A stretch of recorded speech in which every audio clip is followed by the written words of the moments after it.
Frank. What's the weirdest thing you've ever saw in here? Let me ask you a question, kid. Did you see that movie, Night of the Living Dead? Hey, we gonna party tonight or what? Yeah, we are gonna party. Well, where are we gonna party? I don't know, somewhere. Okay, we could go to the park. Oh, no, we can't. The cops are gonna shoot us if we go back to the park. Yeah, and I ain't in no mood to go tonight. I like death.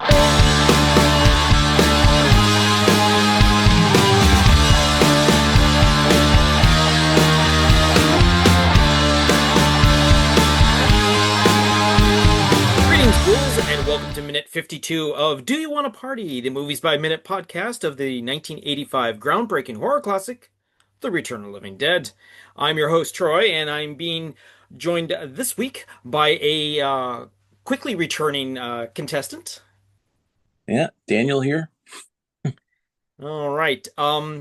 So we had a bit of a turnaround, but that's neither here nor there. A little behind the scenes. Everything that you've listened to prior to this particular episode was recorded end of May sort of thing. So it's been a while since I've been into the recording. So Dan's was available to do this recording because I dropped the ball on my own recording and realized, oh, I didn't have an episode for this week. So people listening to this the day it's released, you know what? It was recorded the previous evening. All right, so this particular minute is going to start with the medical help is confused and ends with Ernie is confused by the new arrivals. So we continue in the embalming room. In the foreground is the first paramedic stands turned slightly to the side of his patients, his arms folded across his chest. His partner facing the sick man continues his diagnosis. Not alive, except you're conscious, so we don't know what it means. The sick men in question, Frank and Freddy, with gray-tinted skin, slump in front of the paramedics on the leather sofa. Freddy looking up at the man talking while his co-worker Frank shuts his eyes as he's clutching the blanket wrapped around for much-needed warmth. On Frank's side of the sofa sits the single worker of this establishment, Ernie, who is seated in a chair also looking up at the talking man. Standing on Freddy's side is the employer of the sick man, Bert, a face of concern as he also listens to what is being said. As the second paramedic concludes his discovery and how they are at a loss, we close up on a shivering, sweaty Freddy, his face becoming more concerned with what's being said about his and Frank's condition.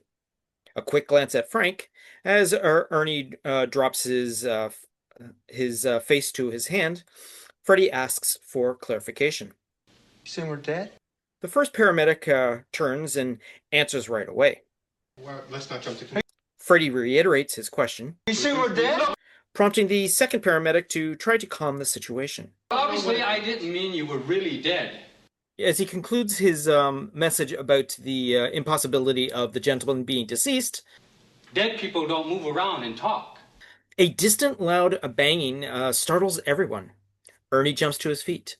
Almost calmly, Bert inquires about the ruckus. What the hell's that, Ernie? The sound of Tina and others can be heard from a distance. Looking towards the sound, Ernie points out where the noise is coming from. Front door. Bert asks for more clarification. What the fuck are they doing? And as he pulls his gun from its holster, Ernie announces his plan to discover the answers. We'll find out. He then dashes off. A close-up of Frank and Freddy on the couch, both men visibly shivering. Frank with his face close to crying as the paramedics announce their next step to help their patients. Listen, we're gonna go get a couple of stretchers. Just hang in there. We won't be a second. Frank reaches out one of his hands to pet Freddy's arm in a comforting gesture. Meanwhile, new set alert. In the darkly lit hallway, the silhouette of Ernie slides across the frame, his side arm held upright as he does. He stops at the corner junction and peers around to look towards the sound of strangers.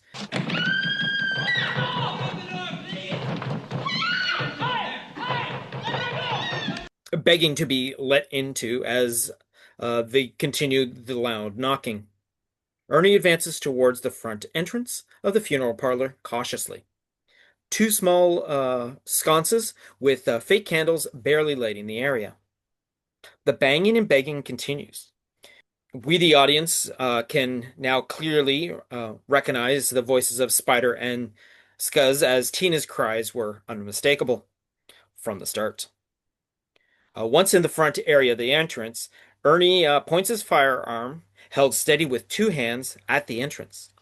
The silhouette of the three interlopers can be made out through the glass portions of the door. Behind them, the rain continues to fall. The outsiders increase their desperate cries for entry. Circling closer to the door, Ernie tentatively reaches out to the door handle. Swinging it suddenly open and stepping to the side, he shoves his gun-filled hand forward at the newcomers. He gives one warning.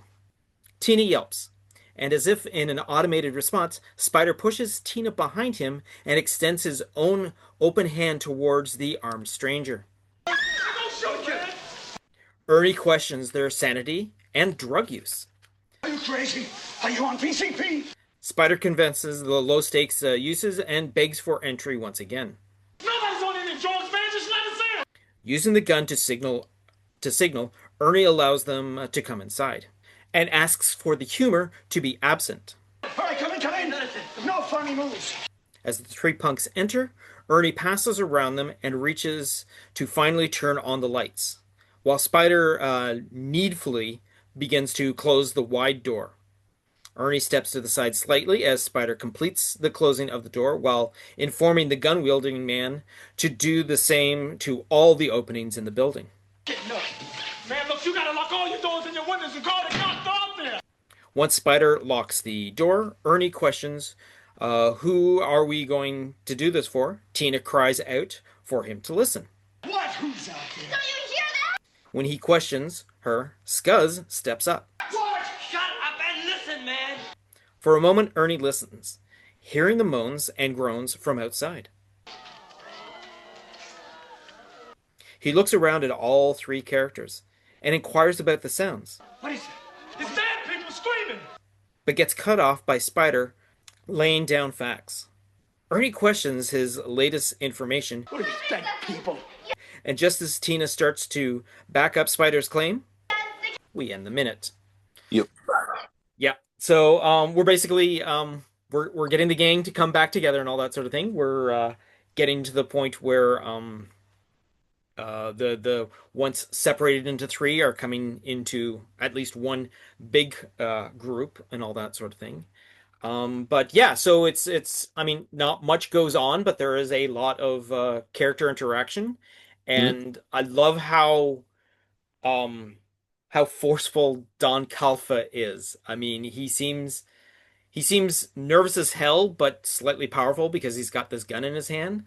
But again, like we've been reiterating in previous minute, Spider is taking up the leadership role in his group because he's now, like I said, he steps in front of Tina. Yeah. Spider's off to the side, and he's all like, "Whoa, whoa, whoa, whoa!" Got his hand up, making sure that he knows that they're not that much of a threat and all that sort of thing. So it's a great way to introduce these strangers to each other. I mean, obviously, we will in the next minute or two get a more full interaction with everyone, but at this point, you're like, "What the hell's going on?" And now, with this new information, Ernie is just realizing, "Oh, this is definitely a lot worse than we expected it to be."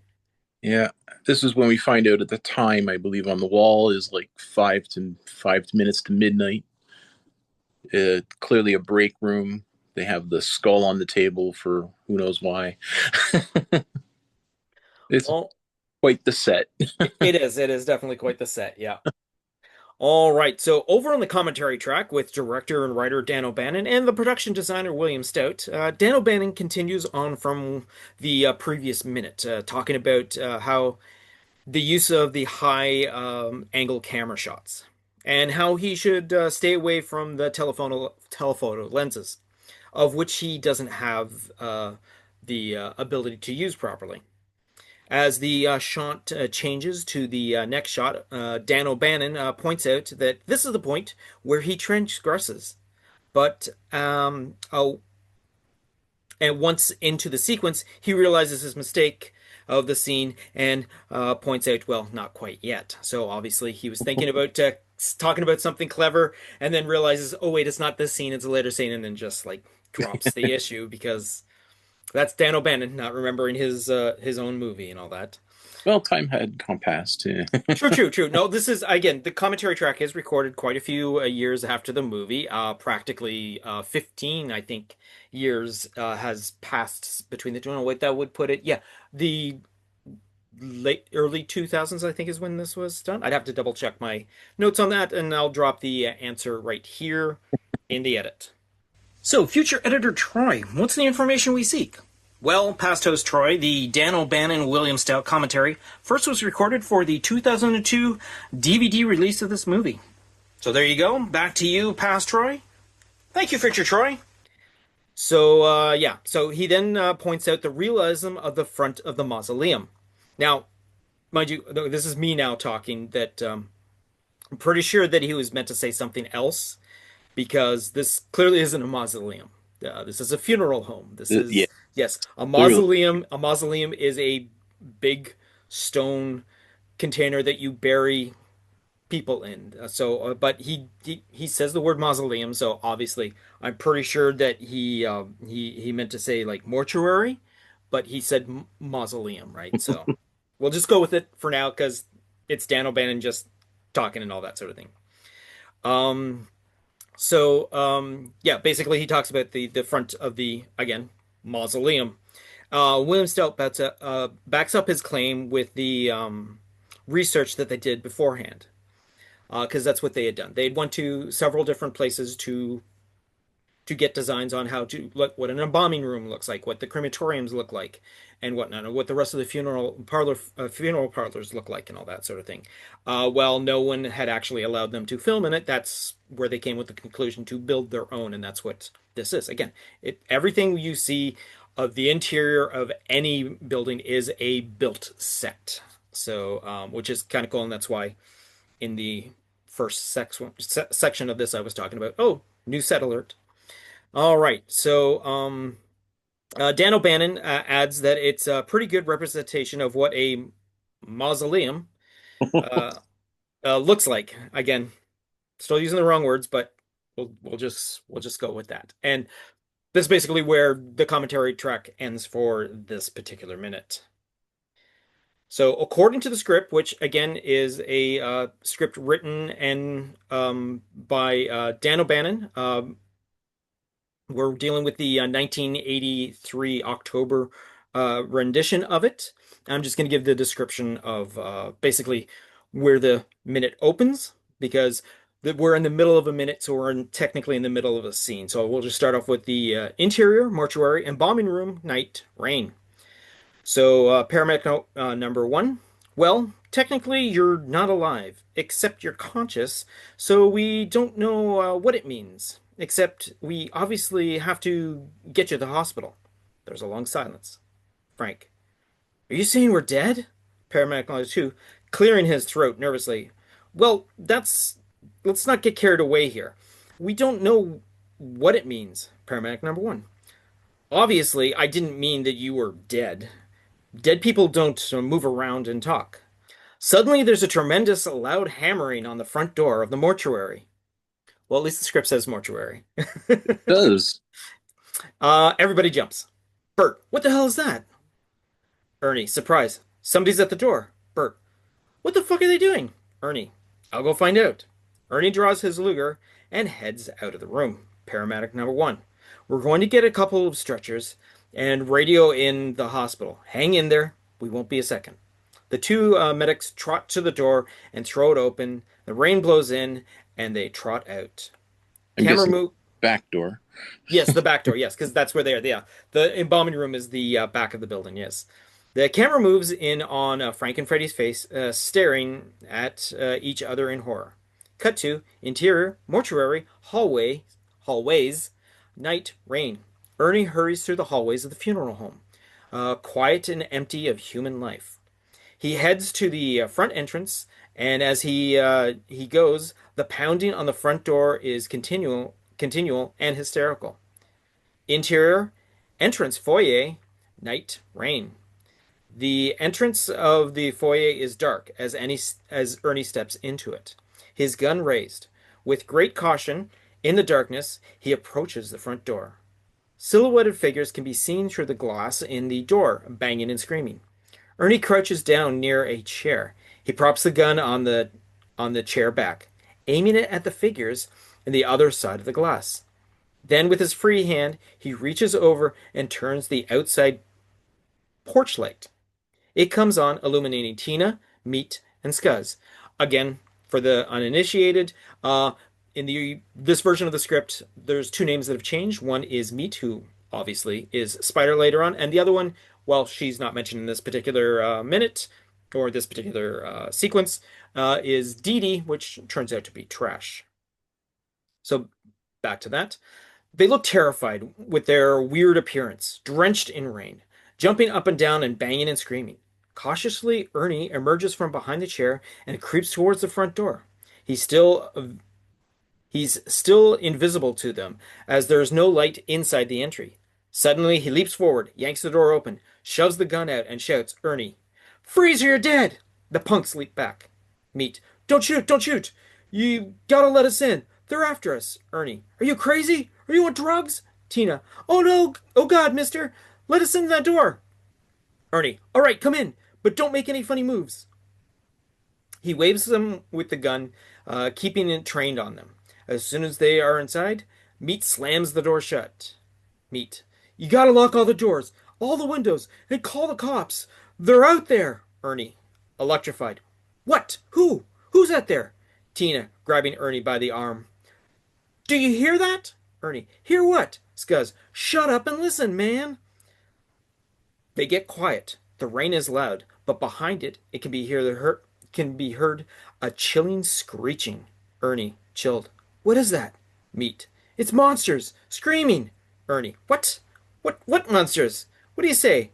And then Tina gets cut off at the beginning here, so we'll end the script portion there with our script to screen section. Yeah, they made a few changes to it, obviously, but Yeah, they definitely did. A couple of the lines do get changed around, that is for sure, and a couple of the like in both sequences, in both the yeah, the embalming room and in the front foyer, which is kind of neat.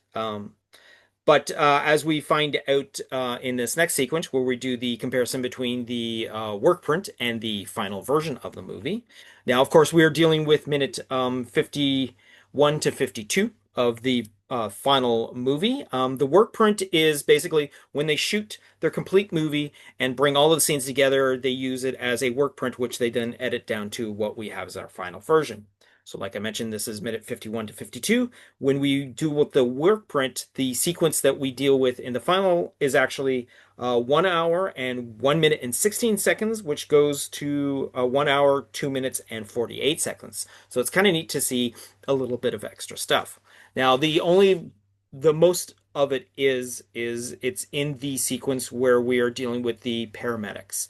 The sequence of plays out the same way, but it's all shot from one camera angle. It's the high angle camera looking down at the group. There's no close-up cuts of Freddy and all that sort of thing and whatnot. But we also, once the paramedics announce that they're going to do something, they're going to get the stretchers and all that, and they'll be right back. We actually watch the paramedics pack up their gear. They take their slightly like tackle box equipment, pack them all up, step up, and walk out. But at that point, the camera then like physically moves in towards Frank and Freddy. Now, in the final shot, we have a close-up of Frank and Freddy while the paramedics are saying their line. But when basically Frank reaches out and touches Freddy's arm, in this particular sequence, Frank turns to Freddy and says, "I'm so sorry, son." And then it cuts to Ernie going through the hallways. So there's no reaching out to pet. So it looks like they shot all of that sequence where he reached out to pet him and then just cut that end off part and didn't have Frank's final line, which is kind of weird that the actual whole entire shot isn't actually in the work print. So the sequence where, like I said, where Frank quietly pets him on the arm is actually not in the work print. So whether it was used as an insert shot or was just something that didn't get left in and all that sort of thing, don't really know. The sequence where Ernie advances towards the front door is just a couple of like seconds longer. The camera holds down that first hallway for a little more before Ernie comes into camera, and then we follow him the rest of the way, but that's about it. And that's how we end up with a couple of extra seconds off The of that. I always found the comforting Pat part was like one of the roughest cuts in there, where you can sort of like, wow, that was pretty abrupt. The Yeah, way they cut it. yeah, it does seem to be it doesn't like it does seem out of place.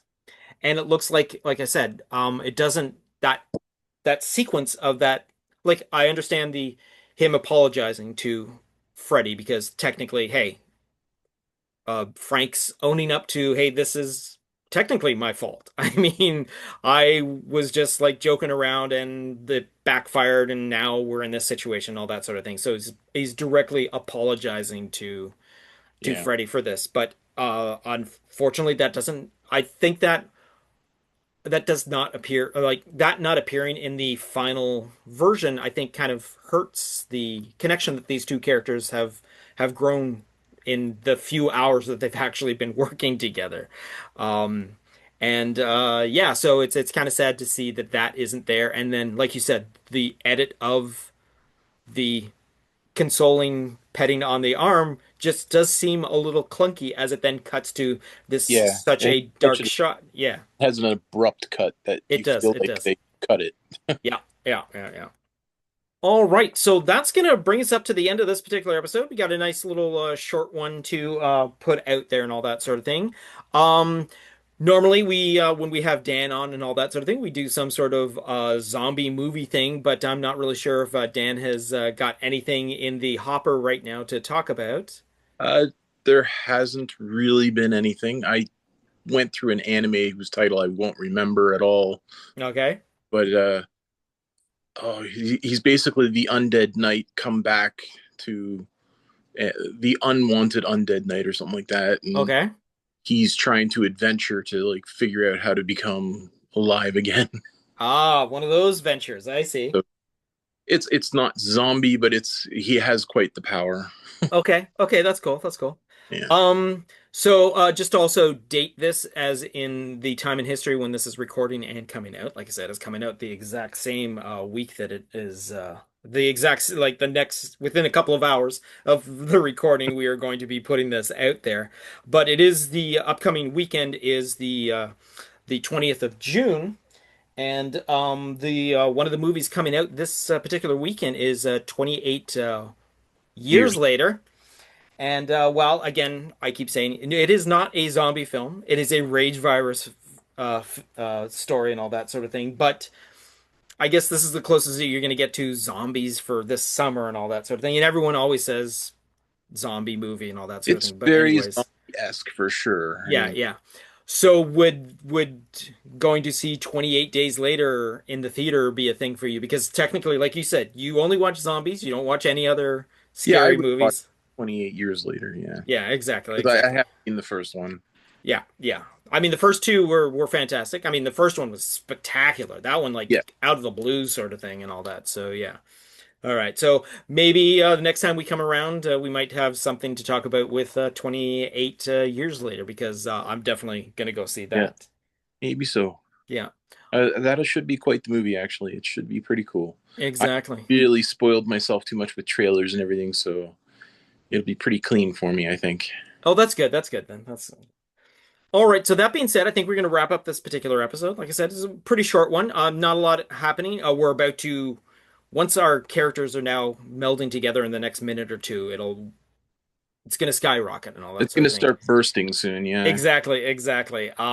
Yeah. So with there are fun if scenes coming up. exactly, exactly, there are there's some great interactions. There's some great there's actually some really great acting coming up too from this young cast interacting with the veteran actors and all that sort of thing. It goes to prove how well chosen all these actors were for these roles. And yeah, so I also want to so thank you, Dan, for joining me on this. Like I said, last minute recording before it became a late episode, which I want to try and avoid as much as possible. Not a problem. Thank you, audience, for joining along. Again, every single week, there's always nice to see numbers of episodes being watched or on or listened to. YouTube seems to be a nice place to put that. I've now moved it up even closer, so the day after the podcast comes out, there's a YouTube and all that sort of thing. I also want to point out that we're getting closer to the end time of our campaign to raise funds to be able to put out a 40th anniversary episode. The whole entire idea is we are renting a movie theater where we are going to not only be recording an episode of the podcast, which will go out that day on the anniversary, which is August 16th of 2025, that we are also going to be showing the movie itself in its entirety afterwards. So we have a theater picked out. We just have to come up with some funds to be able to do that. So if anyone is willing to or would like to donate, there is a Ko-Fi fund that we have running. You can check the show notes for the link to that instead of me saying it here and messing it up and then you going to the wrong place and giving someone else money that I'm pretty sure they deserve the money as well, but we'd be very highly appreciated if you guys can help us out. But that being said, once again, thank you, Dan. Thank you, audience. And until next time, see you next Wednesday. You've just been listening to a Planet Geek production of Do You Want a Party? A Movies by Minute podcast of the 1985 The Return of the Living Dead. Please be sure to subscribe, download, comment, share, rate, and review. Be sure to follow us on our social media platforms: Facebook, YouTube, TikTok, Tumblr, or Letterboxd. Search for Planet Geek Productions. X, former Twitter, Instagram, and Blue Sky, search for Planet Geek Pod. Or send us an email to planetgeekpod@gmail.com. Our closing music is provided by Night Chill. See the show notes for more details. Once again, thanks for tuning in, and farewell, fiends.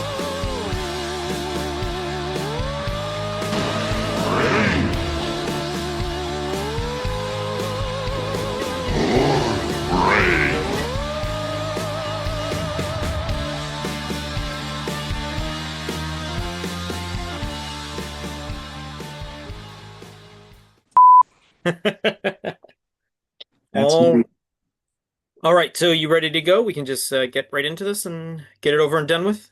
Yeah, no problem. Okay, cool. Cool. Greetings, ghouls, and welcome to Minute. I don't know what happened there. My tongue just didn't decide to coordinate there. Not a problem. There we go. That was it. Stay alive. Yeah, exactly, yeah. Yeah, so except for that one little fumble with the friggin' script, I can pretty much just edit that. Oh, I forgot. I've also got to do the video version of it too. Fuck. I'll edit the video version, and then we'll take the audio out of the video version and all that sort of thing. So yeah. You'll get through, no problem.